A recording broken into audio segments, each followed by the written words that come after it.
Cette conférence va maintenant être enregistrée. Bonjour à toutes et tous. Cette vidéo est, cette conférence, pardon, est enregistrée. On est le 3 décembre et c'est la 5e conférence webinaire autour de la présentation des guides Recocrèche 1 et 2. Donc, on clôt ce cycle de webinaires qu'on a co-organisé dans le cadre d'un partenariat avec l'Agence régionale de santé, dans le cadre de la santé environnement petite enfance, stratégie régionale, et le plan régional santé environnement, et en partenariat avec l'association Écolandoy, représentée ici notamment par Anne Lafourcade et Anne-Sophie Moussa de l'Agence Alix.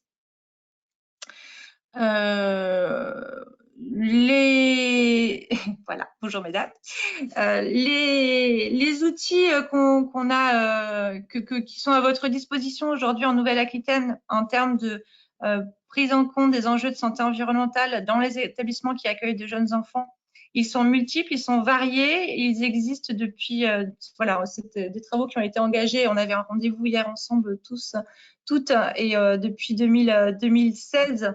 Des travaux qui sont lancés autour de la prise en compte de ces enjeux de santé environnementale dans les crèches, avec le guide Recocrèche 1, qui est de proposer des fiches de recommandations pour un accueil dans un environnement sain pour de jeunes enfants.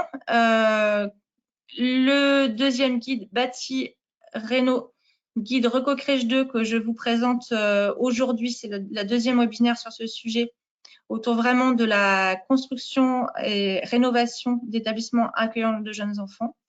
Mais plus largement, il y a des outils pour chaque public. Donc moi, aujourd'hui, je vais vous présenter voilà, ce qu'on peut faire au niveau de l'achat public.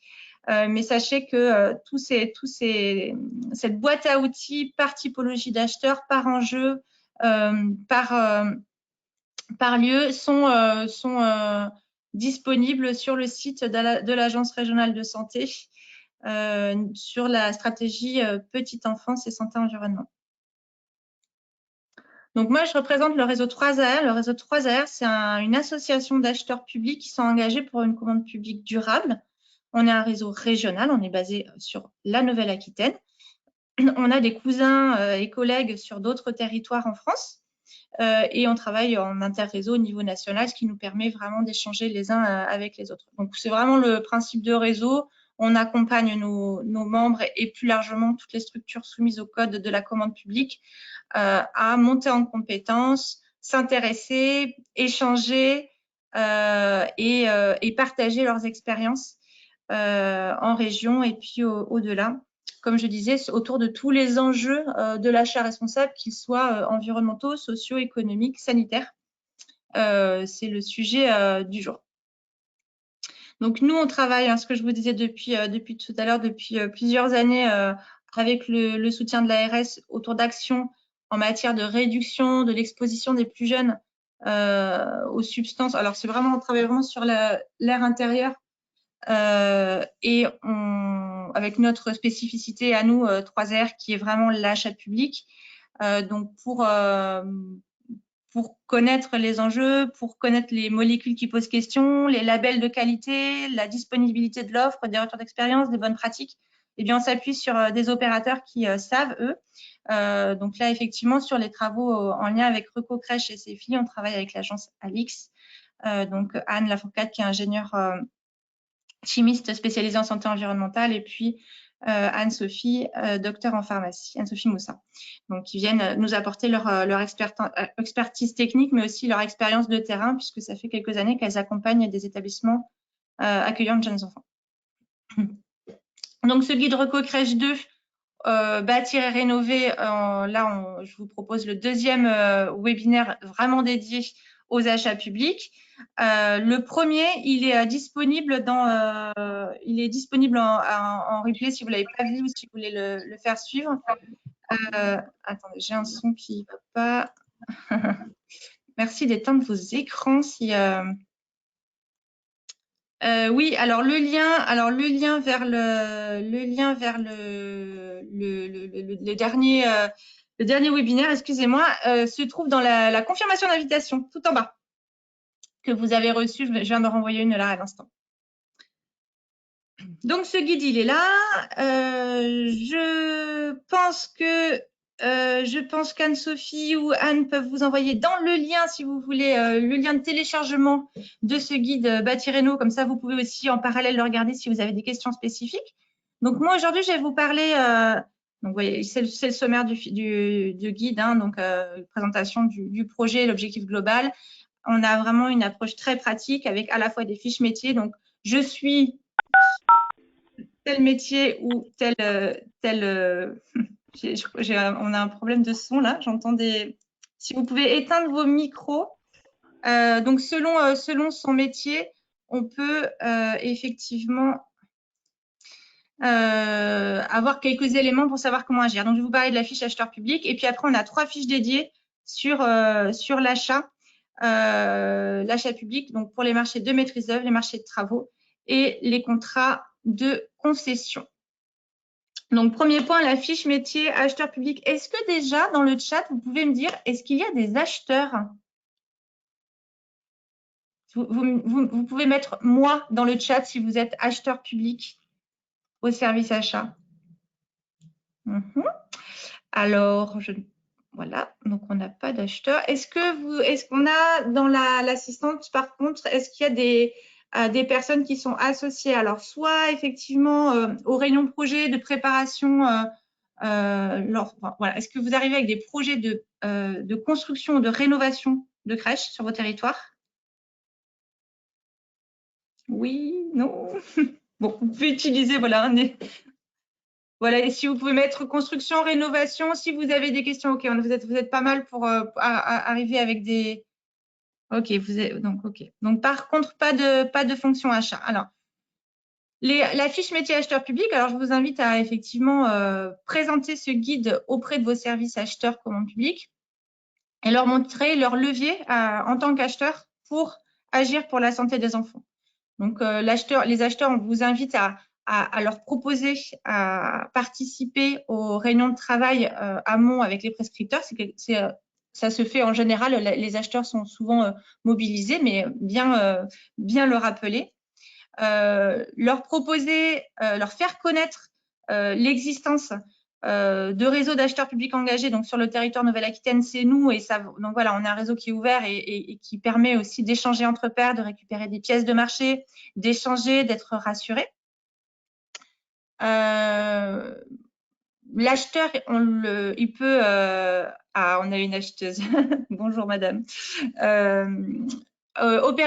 Effectuer des opérations de parangonnage, donc aller identifier des opérations réalisées par ses pairs qui sont inspirantes et donc idéalement pouvoir aller faire des visites, échanger avec d'autres acheteurs pour avoir des retours d'expérience. Ça vaut finalement pour tout le monde en amont du marché. L'acheteur, on encourage à se former pour justement connaître et utiliser les leviers juridiques du code de la commande publique. Notamment, on en reparlera tout à l'heure, je ferai un petit focus sur le sourcing. Et puis, dans le métier d'acheteur public, c'est un vrai talent de l'acheteur, c'est d'anticiper et d'effectuer le suivi d'exécution. Et c'est un vrai travail difficile. Il faut vraiment l'anticiper et avoir les bons outils. Donc, on va essayer de vous, dans nos guides, dans nos fiches, pardon, on vous propose des petits outils méthodologiques pour vous aider. Alors ça, c'est juste la petite anecdote. J'ai été hier soir, en relisant mes diapos, je suis allée revoir sur le site du ministère de l'Économie, des Finances et de la Relance la fiche acheteur, la fiche mission. Et effectivement, on retrouve toutes les préconisations qu'on donne dans ce guide. Donc finalement, on est en vraie cohérence avec le métier d'acheteur. Et donc, ça vous permet aussi, vous, pour celles et ceux qui n'êtes pas acheteurs publics, de bien connaître le rôle de l'acheteur et comment il peut agir en santé environnementale dans vos structures. Donc, je parlais du code de la commande publique et de ses leviers juridiques à chaque étape de l'acte d'achat, donc en amont, en phase de définition des besoins, jusqu'au suivi d'exécution. Donc là, c'est une diapositive qui vous, voilà, quelque part, qui vous permet d'identifier les leviers du Code de la commande publique, vous avez les numéros des articles qui sont là. Donc, au niveau des acheteurs qui sont autour de la table, je pense que je ne vous apprends rien, mais l'idée, c'est vraiment, je vais présenter la suite autour de cette approche cycle de l'achat. Donc, en phase amont, donc cette obligation de prise en compte du développement durable dès la définition des besoins, et elle est écrite. Donc, ça représente vraiment tout ce qu'on vous disait. Comment est-ce que je peux agir en santé environnementale, en qualité de l'air intérieur, pour un projet de construction-rénovation de crèche. Et le point important, donc, en amont aussi, c'est de sourcer les fournisseurs, identifier ceux qui ont des références, qui ont déjà ou qui ont une approche santé environnementale. Ça court pas les rues. Aujourd'hui, on est quand même sur un sujet émergent. La profession commence à se former, commence à être sensibilisée, à s'informer. Pour autant, ils ne sont pas forcément visibles, faciles. Donc, n'hésitez pas à passer un temps important à échanger avec vos pairs, avec d'autres acheteurs, identifier d'autres acheteurs, d'autres projets de crèche sur d'autres territoires ou sur votre territoire qui vous semblent pertinents, intéressants et avec lesquels échanger. Alors là, moi, je fais encore la publicité de dynamiques comme le portail Santé Environnement Nouvelle-Aquitaine, où vous allez pouvoir avoir des exemples, ou la dynamique des accompagnements CEFLI, où sur chaque département de Nouvelle-Aquitaine, vous avez un interlocuteur qui a été accompagné. Alors, c'est CEFLI, donc c'est plutôt le global, mais peut-être il y a des connaissances, et en tout cas, il y a des réseaux qui sont en train de se structurer d'établissements de AJE qui sont engagés pour la santé environnementale. Donc ça, c'est vraiment toute la phase amont qui me semble qui est vraiment un temps important. Alors, le sourcing, j'en ai parlé. Les supports, on va vous l'envoyer. L'idée aussi, c'est de vous envoyer des outils un peu pratiques. Je vous ai envoyé 2 liens, le guide de la direction des achats de l'État avec, vous voyez sur la droite, une boîte à outils hyper pratique qui vous donne vraiment des outils consolidés juridiquement pour réaliser un sourcing efficace et adapté à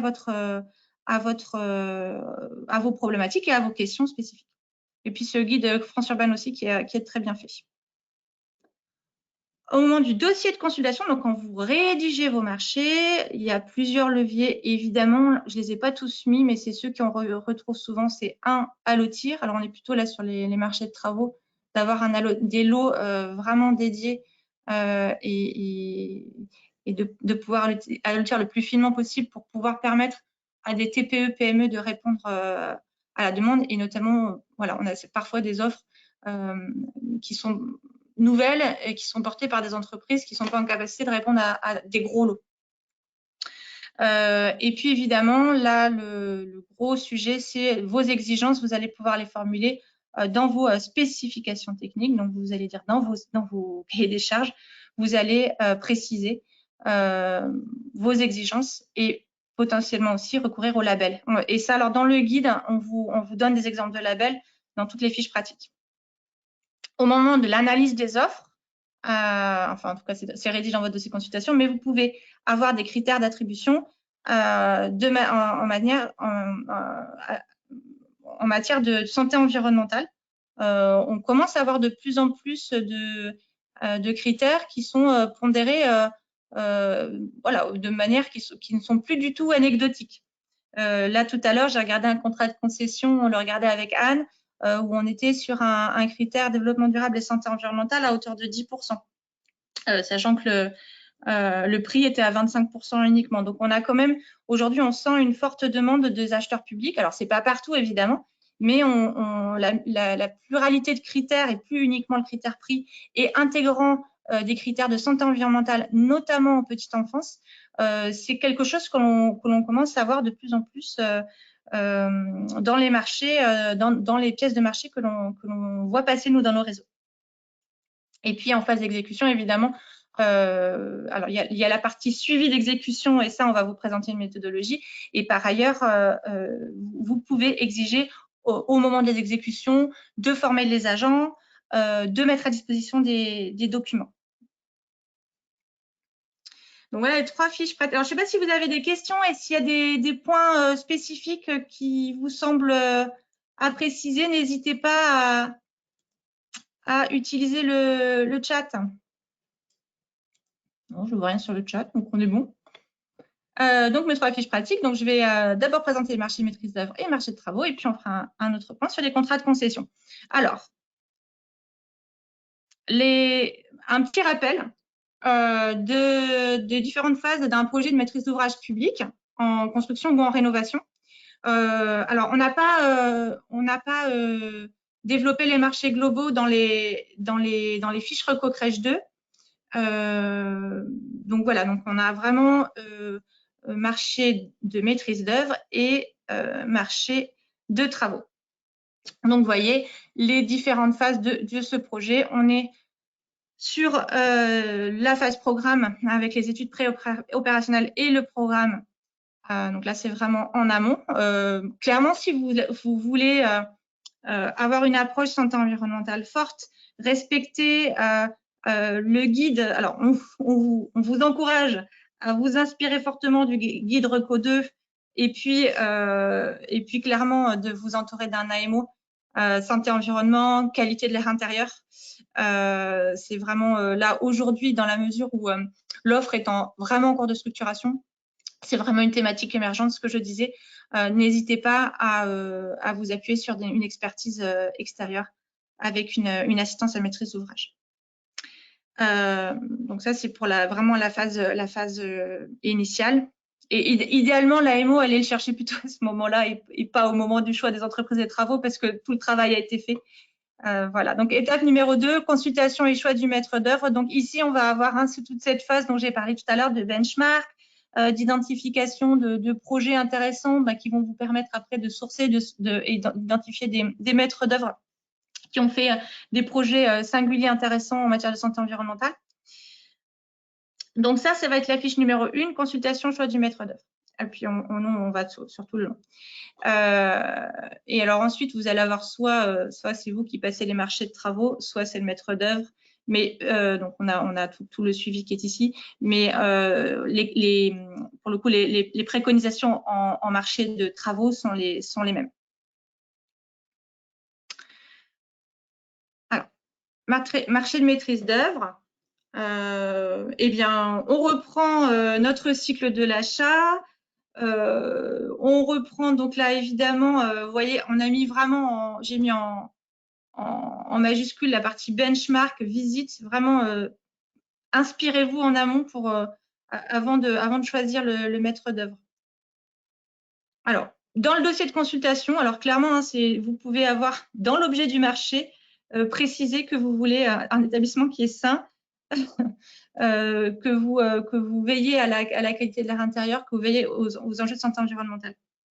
Ce qu'on voit de plus en plus, c'est qu'on on vous préconise d'écrire dans les marchés parce que ça donne un signal aux entreprises, même si ça n'a pas de valeur juridique, c'est en préambule d'écrire votre démarche en matière de santé et environnement. Si par exemple vous avez signé la charte de ville et territoire sans perturbateurs endocriniens, si vous êtes engagé dans un contrat local de santé avec une fiche action dédiée santé environnement, si vous avez bénéficié d'un accompagnement particulier en matière de santé environnementale, par exemple CEFI, j'en ai parlé tout à l'heure, voilà, n'hésitez surtout pas à le préciser, ça donne un signal aux entreprises quand même de vos attentes et de votre bienveillance envers une offre qui va aller loin sur des exigences en matière de santé et environnement.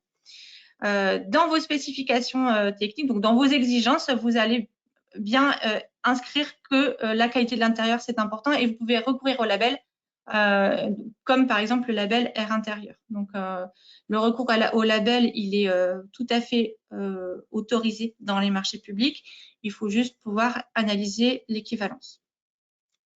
Donc, comme sur ce que je vous ai présenté juste avant, un critère d'attribution santé-environnement, eh bien, c'est tout à fait possible et encouragé. On vous préconise, et donc là, sur l'exécution, c'est là je fais un petit focus juste après. Vous pouvez demander en condition d'exécution la formation des personnels, des agents. Et puis, voici ce qu'on vous propose. Il y a une fiche, je vous affiche les 2 fiches, suivi d'exécution et vigilance sur la réception du chantier.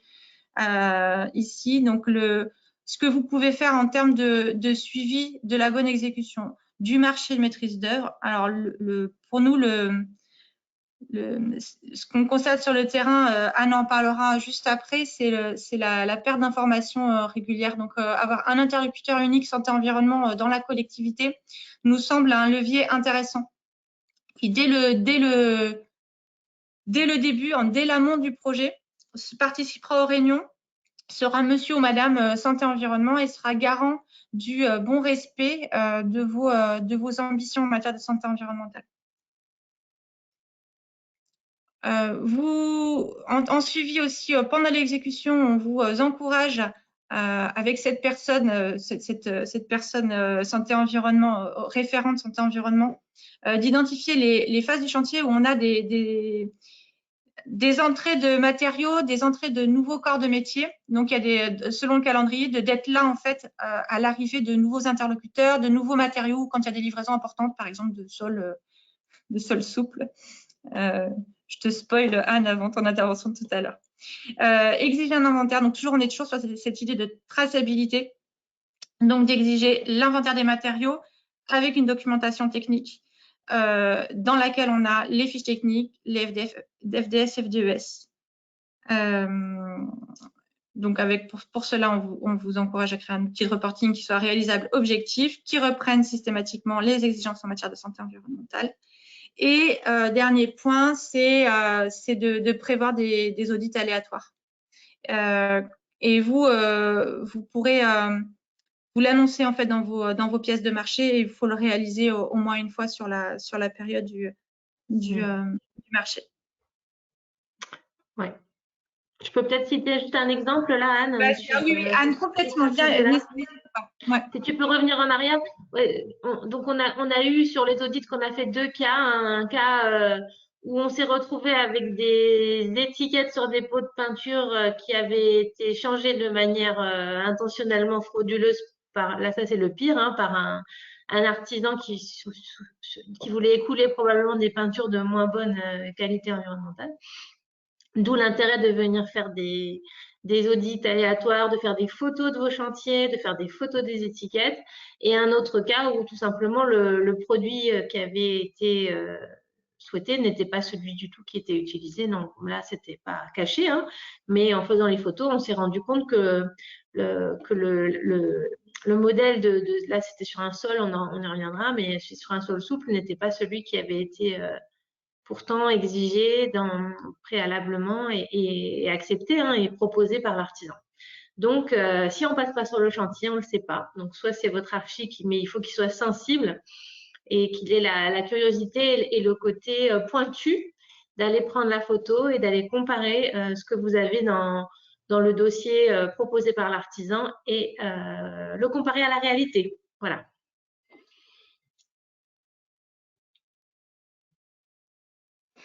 Et donc, l'autre focus qu'on fait aujourd'hui, c'est à la réception du chantier. Il est obligatoire, hein, pour vous, donc le dossier d'intervention ultérieure sur l'ouvrage, qui contient toutes les caractéristiques du bâtiment et des installations techniques. J'ai un écho. Donc, l'idée, c'est vraiment de mettre en place avec le maître d'œuvre la procédure de réception des travaux, l'annoncer aux entreprises et encore une fois, d'exiger les documents de suivi et notamment ces documents obligatoires. Le plan assurance qualité, les fiches techniques des produits et enfin, demander des mesures de débit d'air neuf aux bouches de ventilation à réception.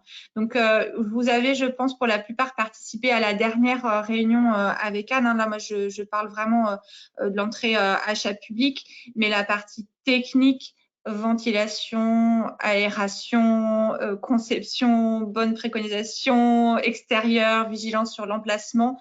Tout cela a été abordé dans le webinaire de présentation du mois dernier.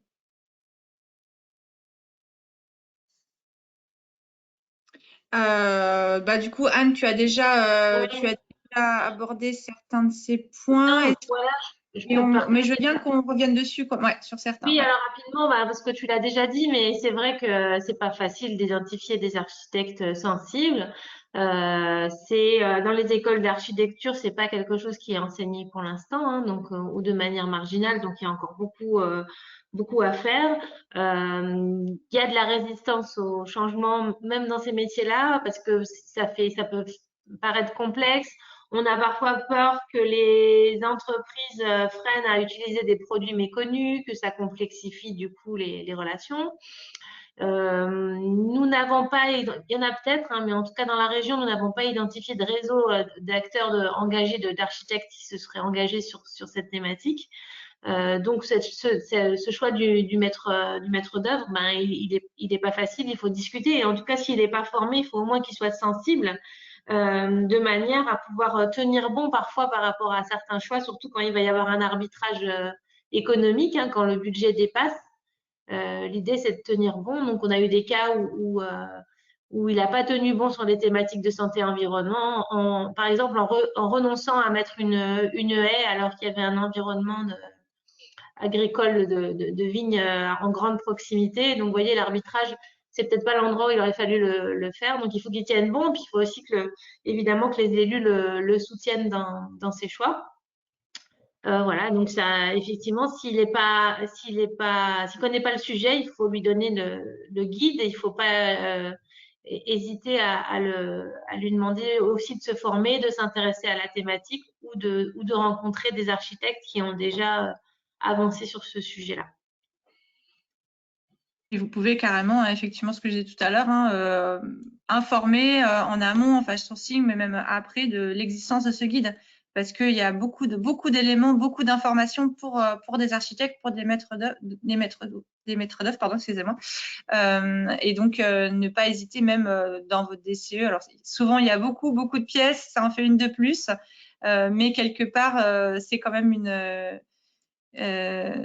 belle, c'est vraiment un bel outil, donc n'hésitez pas à le faire connaître de tous parce que c'est vraiment l'idée, c'est d'associer tout le monde dans cette démarche. Alors, la fiche sur les marchés de travaux. Alors, je reprends mon petit cycle de l'achat. On est toujours sur des leviers qui sont plus ou moins similaires. Alors, toujours le sourcing, vraiment se renseigner en amont. Entreprendre, pardon, excusez-moi. Non, Anne, j'interviens pas. On n'intervient pas en Occitanie 3R, on n'est que Nouvelle-Aquitaine. Il y a une dynamique de réseau tu fais partie d'un réseau occitan, non? C'est pas ça? Non, on partage notre expérience, mais le réseau est en train de se structurer. D'ici quelques mois, il y aura probablement des belles choses à raconter, mais pour l'instant, c'est en. Donc, presque. Anne intervient presque en Occitanie. Voilà. Donc voilà, donc la partie sourcing très importante, d'aller identifier des fournisseurs. Alors là, c'est pareil pour comment trouver des fournisseurs qui sont engagés. Bon, bah alors si vous avez un maître d'œuvre qui suit ça et qui a déjà identifié des entreprises, bon, c'est sûr que ça peut vous aider. Il y a des réseaux comme le cluster ODIS avec qui on travaille souvent, qui avait introduit le dernier webinaire, qui sont quand même des réseaux d'entreprises qui sont engagés pour un bâtiment durable, donc où vous trouverez probablement un annuaire et des retours d'expérience intéressants. Voilà. Et puis encore une fois, hein, toujours échanger avec vos pairs, identifier les meilleures expériences. En termes de prescription matériaux, labels, le détail est donné dans le guide Recocrèche sur les fiches pratiques. J'arrive sur mon dossier de consultation, sur mes spécifications techniques, recours au label, les lots, hein, lot peinture. On vous donne vraiment des exigences par lot. On est dernière enveloppe, hein, pour le coup. Donc vraiment sur ce qui va constituer la dernière enveloppe du bâtiment. L'allotissement, donc ça j'en ai déjà parlé, en marché de travaux, c'est fortement recommandé. Et encore une fois, le préambule, hein, c'est le même message, hein, donner un signal aux entreprises sur vos attentes, vos engagements politiques. Idem, un critère d'attribution santé-environnement au marché de travaux, c'est possible de mettre en place. Par contre, encore une fois, vérifiez que vous avez la capacité d'analyser les offres. Alors, il vaut mieux recourir au label, vaut mieux vraiment avoir des exigences. Voilà, il faut savoir ce qu'on veut exiger et pas juste dire bon ben je veux pas de substances chimiques mauvaises pour la santé des enfants, je veux pas de perturbateurs endocriniens. Ce n'est pas si simple que ça. Alors, vous pouvez le dire que vous voulez pas, mais par contre, il faut que vous sachiez analyser la proposition des entreprises. Donc, soit vous vous appuyez sur une expertise que vous avez en interne ou que vous allez mobiliser en externe, mais enfin voilà, nos préconisations, c'est de s'appuyer sur des compositions, des F2S que vous allez savoir lire et éventuellement des labels. Et donc, les conditions d'exécution, toujours les mêmes, notamment sur la mise à disposition de documents. Et le suivi d'exécution avec le retour d'expérience dont a parlé Anne sur les peintures, qui est quand même, je pense, le pire exemple qu'on puisse avoir. Mais donc, vraiment, encore une fois, l'importance d'avoir un interlocuteur santé environnement qui vérifie le respect de vos exigences et qui vient faire des audits surprises et qui prend des photos sur les chantiers. Et qui vous permet vraiment d'avoir une traçabilité sur tout le moment du chantier sur les matériaux qui entrent sur votre chantier. Dans le guide, on vous propose des exemples de formulation. Là, par exemple, pour exiger un label écologique.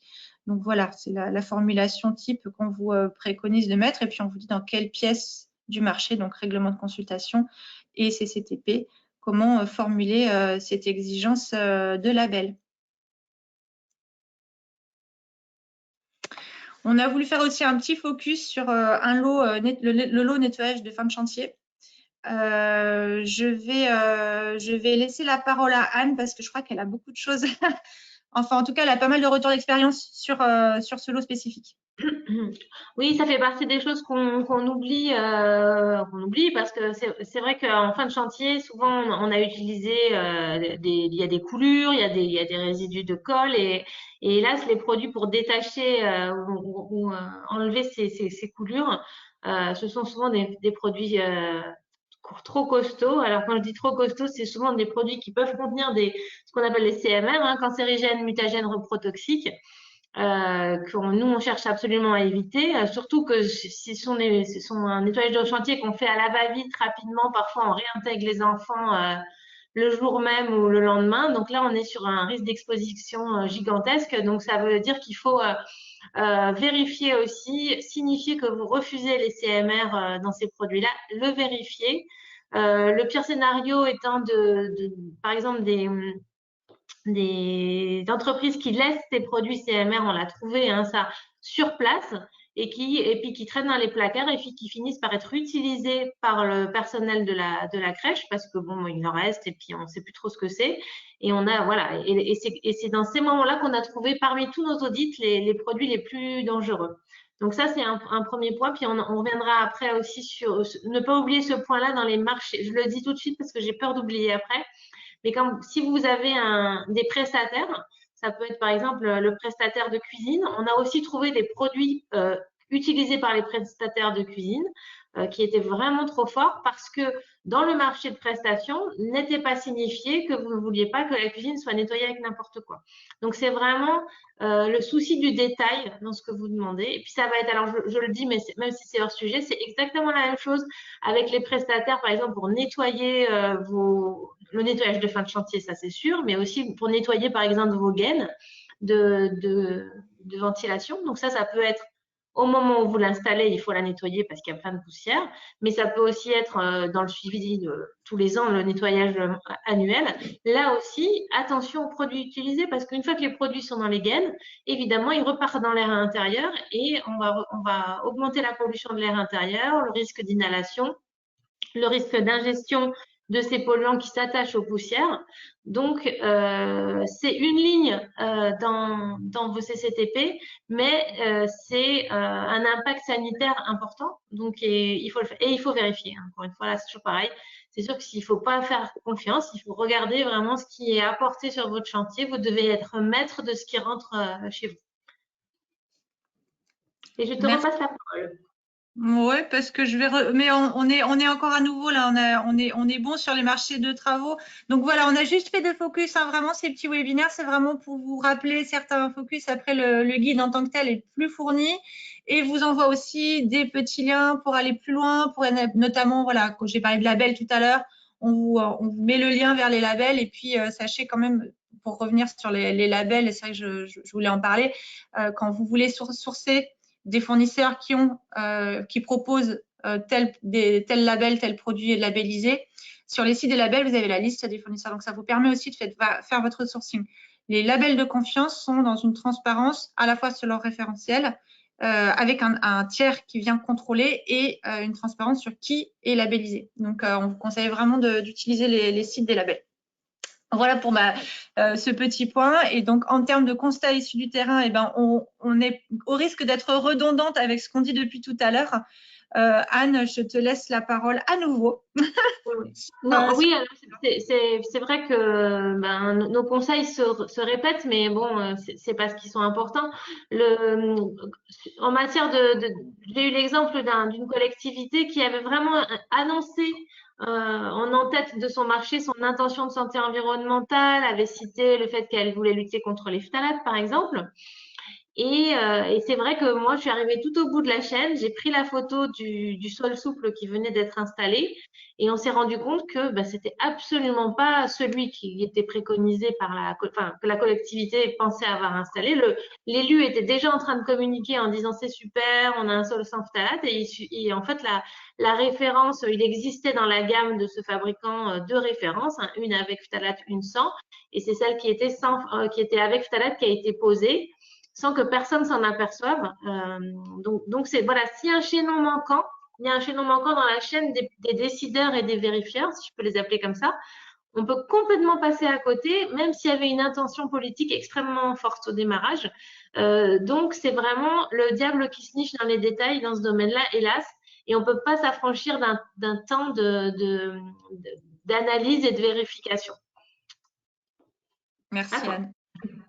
Allez, et donc dernière fiche que je vous présente aujourd'hui, c'est donc la fiche sur les délégations de services publics. Le cas des contrats de concession, eh bien, on est sur les mêmes leviers juridiques que pour les marchés précédents, donc avec des actions à mener en amont pendant la rédaction de procédures, au moment de l'analyse des offres et puis en suivi d'exécution, avec une petite complexité liée au fait que les contrats de concession, c'est souvent des contrats un petit peu plus gros, donc au niveau des seuils, on n'est pas sur les mêmes montants et sur les mêmes durées.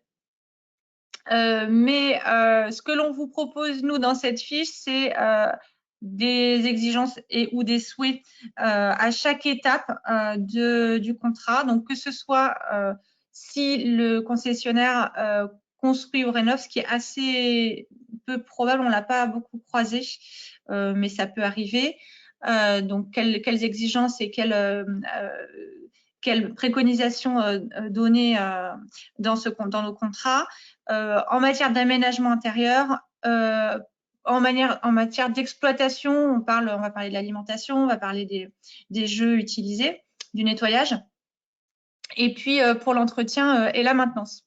Donc, hop, je ne vais pas rentrer dans le détail très précis. Ça, c'est vraiment un copier-coller des préconisations en construction, rénovation, donc avec bien sûr une approche qualité de l'air intérieur très forte. En exploitation, avec notamment les familles d'achat sur lesquelles nous avons, on préconise de demander à l'entreprise de montrer ce qu'elle fait, de préciser ce qu'elle fait. Alors, en matière d'ameublement, nettoyage des locaux, hygiène, jeux, jouets, alimentation, mode de réchauffe, contenant et couches. Et donc, finalement, on peut préconiser d'utiliser le guide Reco Crèche 1, puisque ce sont des sujets qui sont abordés dans le Reco 1. Et en matière d'entretien et maintenance, donc évidemment, exiger les mesures régulières de la qualité de l'air intérieur, une communication sur site, exiger la mise à disposition des protocoles de ventilation, aération, voilà. Vraiment un focus sur l'entretien et la maintenance, sur la qualité de l'air intérieur. Alors, constat issu du terrain, j'ai bénéficié d'un entretien avec une personne fondatrice d'une entreprise éponyme qui m'a fait un retour d'expérience du côté de l'offre, comment ça se passe, comment elle ressent la demande. Donc, ce qu'elle disait, c'est que les attentes dans les appels d'offres, ce qu'ils voyaient principalement en matière de santé environnementale sur à peu près tous les marchés, les enjeux QAI et de maintenance des appareils sont évidemment cités, bon, sachant qu'on a quand même des exigences réglementaires autour de la QAI, donc sur les ERP et établissements recevant des jeunes enfants. Et puis, ce qu'elle voit principalement, c'était en restauration, avec notamment beaucoup de demandes de bio. Ce qu'elle me disait, c'est voilà, après, comment aller prouver qu'il y a tel pourcentage de bio en grammage ou en montant, en volume financier. Eh bien, l'idée, c'était de peut-être pouvoir s'appuyer sur des labels comme le label EcoCert en cuisine. Et donc, voilà, certaines crèches qui proposent une cantine qui est labellisée EcoCert et donc qui permet de savoir et d'avoir d'avoir un mode de preuve pour analyser les offres.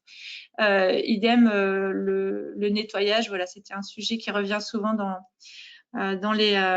sur les contrats de concession, mais qui restait minoritaire et qu'on commence à avoir des critères santé-environnement, mais que ça reste encore assez frileux et assez rare, en tout cas dans la veille qu'elle pouvait mener sur les appels d'offres sur notre territoire. Voilà, c'était intéressant. Je trouvais ça pas mal de pouvoir échanger avec une entreprise et de pouvoir partager ces constats et voilà, de dire que finalement, voilà, aujourd'hui, on est rentré beaucoup par la QAI, un petit peu par la restauration quand même pas mal et le nettoyage, mais on commence à avoir aussi des pièces de marché qui sont un peu plus exigeantes. J'ai une dernière petite diapo qui vous okay. Alors, on est toujours dans la redondance, mais effectivement, les points clés à retenir. Le sourcing, le benchmark en amont. Ne pas hésiter à se faire accompagner par un assistant à maîtrise d'ouvrage spécialisé en QAI ou en santé environnement.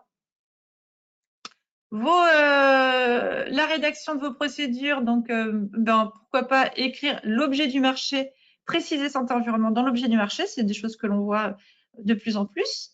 Allotir le plus finement possible, s'appuyer sur les labels de confiance que vous avez cités, qui sont cités dans le guide. Et puis utiliser, alors selon ce qu'on appelle l'intensité concurrentielle, la disponibilité de l'offre, soit exigée, soit souhaitée. Donc l'exigence, vous allez la formuler en spécification technique et conditions d'exécution. Et puis, si vous n'êtes pas sûr de la possibilité, vous allez plutôt le mettre en critère. Mettre vos exigences, vos attentes en critère. Et puis, en suivi, vraiment, d'avoir une personne en interne qui soit dédiée au sein de la collectivité, qui soit dédiée au sujet santé-environnement au global et qui soit formée et qui connaisse les exigences, qui est bien en tête ce qu'il y a dans les CCTP et qui puisse venir vérifier à chaque étape des travaux, du chantier, que les exigences se sont bien respectées et qui prend des photos et qui fait des audits surprises. Voilà pour les points clés en termes de construction, rénovation de crèches et de prise en compte des enjeux de santé environnement dans ces projets-là, en marché de travaux, en marché de maîtrise d'œuvre, et puis avec une petite parenthèse sur les contrats de concession parce que c'est aussi singulier.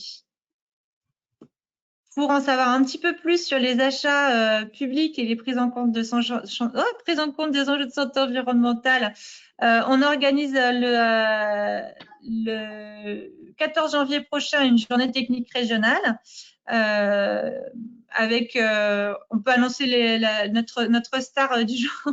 On a une témoin acheteuse de la mairie de Paris qui sera présente, engagée sur la santé environnementale pour la petite enfance, qui sera donc présente. Bon, on verra si on peut le tenir en physique, on le fera, et puis sinon, on dématérialisera la totalité de la journée.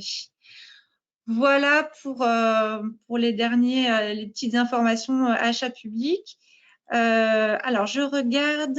Lille, il y a des questions. Je vais te les poser si tu veux, Anne, ce sera plus simple. Ouais, vas-y. Donc, en fait, les deux questions qui sont la même, en fait, c'est qu'est-ce qui se passe si on est en Occitanie ou en Hauts-de-France et qu'on veut bénéficier de conseils sur les achats responsables en santé et environnement. Alors, en Hauts-de-France, il y a un réseau qui s'appelle APURE, qui est l'équivalent de notre réseau en Hauts-de-France. Je sais, ils n'ont pas forcément développé énormément de sujets, mais en tout cas, on est vraiment dans le partage, nous, de nos retours d'expérience. Donc, si vous êtes nombreux à dire qu'il y a un besoin sur le territoire, eh ben, ils vont, je pense, assez rapidement pouvoir travailler à vos côtés.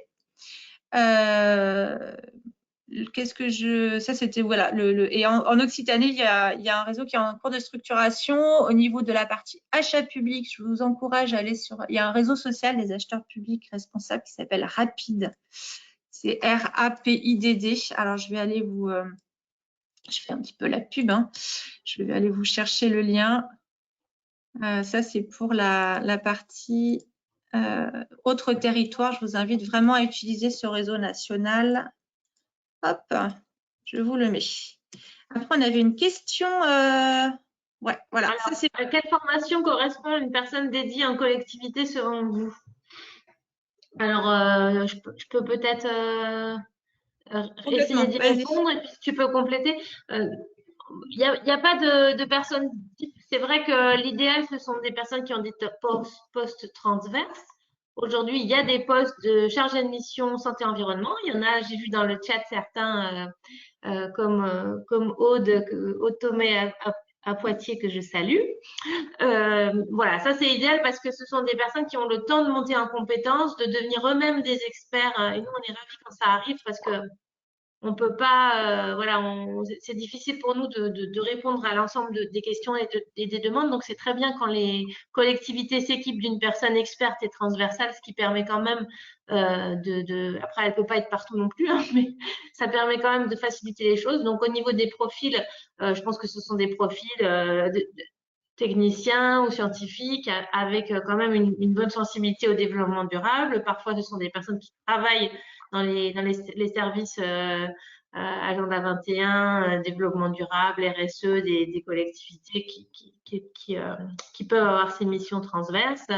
Voilà, en EAGE, on a des endroits où ce sont par exemple des puéricultrices ou des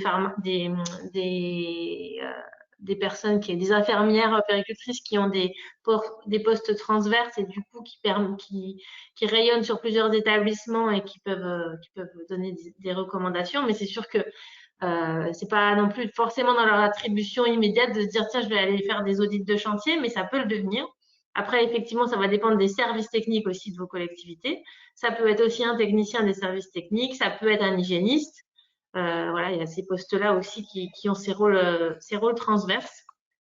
Donc, il n'y a pas de formation ou de poste parfait. Je pense que c'est vraiment la curiosité et le temps de bien connaître tous les outils qu'on vous a présentés parce que, évidemment, c'est une chose de les parcourir, mais comme on est un peu filou, le guide Recocrèche 2, c'est un guide, c'est sûr, mais il y a un nombre de liens assez impressionnant qui vous envoie vers d'autres études et guides passionnants. Donc, il faut du temps pour lire tout ça, effectivement, et pour être à l'aise.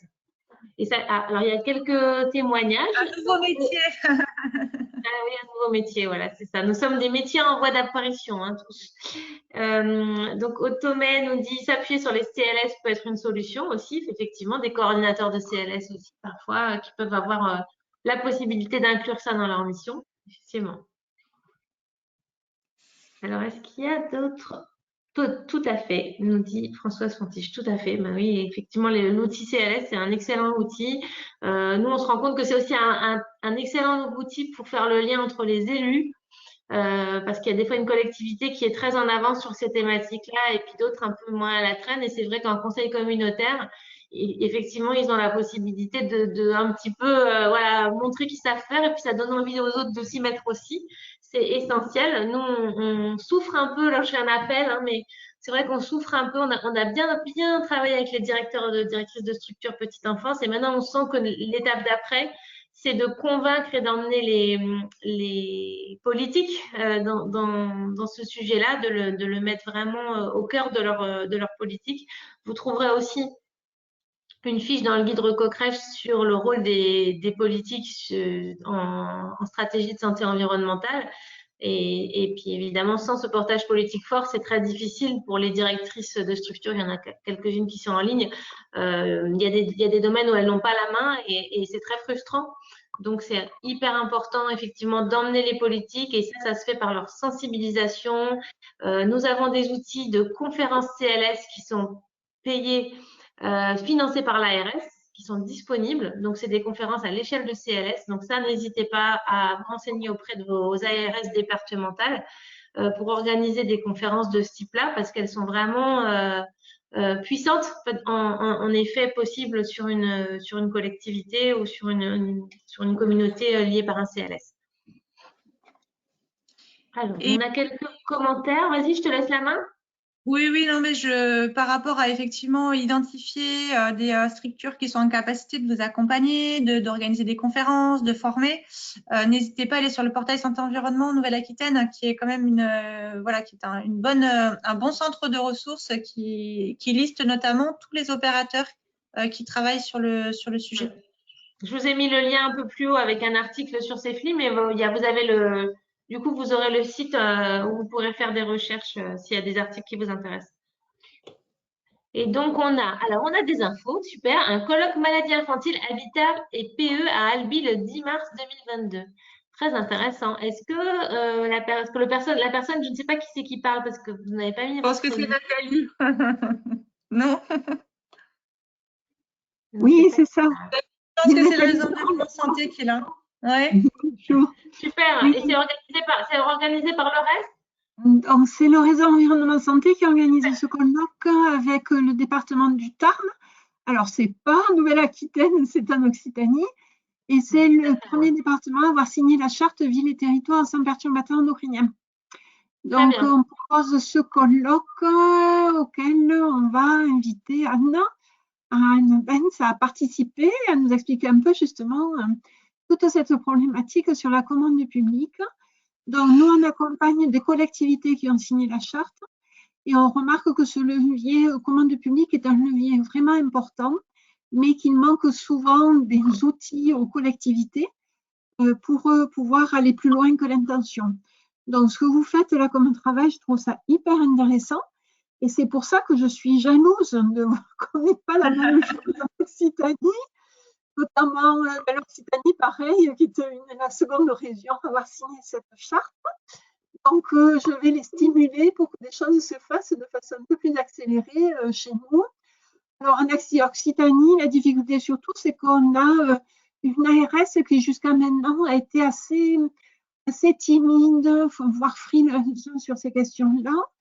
Et donc, on espère pouvoir intégrer le groupe de travail sur le plan régional santé environnementale pour pouvoir justement stimuler et encourager et dire qu'il existe des choses dans les régions à côté, qu'il ne faut pas avoir peur de s'engager sur ce chemin.